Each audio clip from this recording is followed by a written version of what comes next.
My own family history is deeply rooted in Assynt. It's like an island within an island. It's remote, it's rugged, seascapes, landscapes, it's all here. It's less fertile, less forgiving than many other parts of the Highlands, that's for sure.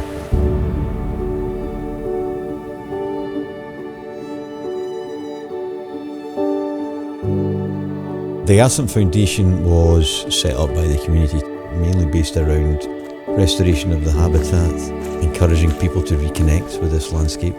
It's a long way to come for most people, but it's well worth it because I think it's quite a unique location and it's a very unique landscape.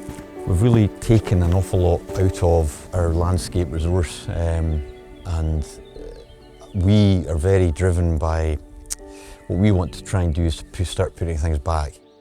This land is fragile and it needs help. Intensive sheep grazing, intensive management of deer, commercial afforestation have all had an effect on the land. And I'm afraid to say it's mostly been negative. We've got the majority of the world's resource of peatlands in Scotland. It represents a really important store of carbon. What we've got is deep peat where the surface has been eroded off. We've got water that's flowing off the hillside and you can see it just dripping off all the time. The erosion works its way back and all of this peat, maybe a few thousand years worth, it's all heading down the hill into that burn and heading off. So essentially that stored carbon is now heading back up into the atmosphere. It's gone beyond the point where it can self-regenerate, so we have to intervene if we want to stop that process, because it's a natural process. By restoring the peatlands, reducing the amount of erosion of peat, we are helping to retain carbon. We're ending up with a better quality habitat for quite rare species globally, plants and animals that live in those areas. They are really important to the world.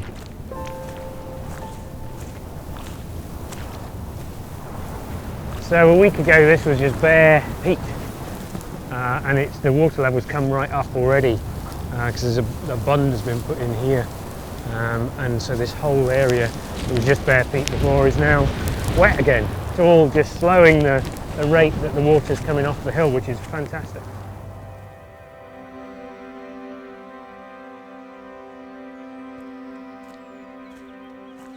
It's still very much a working estate, the Assynt Foundation lands, and so we've got a deer larder. Forest carbon have been really fundamental in the whole process for us.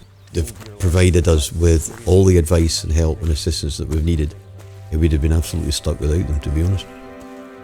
And I think that's the way forward in a place like this where there's very few people and very few assets. You know, it's nice to be able to share things. You know. The money that we hope to generate from the sale of carbon credits will be entirely reinvested back into the community. To local people like ourselves, here is us tackling climate change head on here in the northwest of Scotland.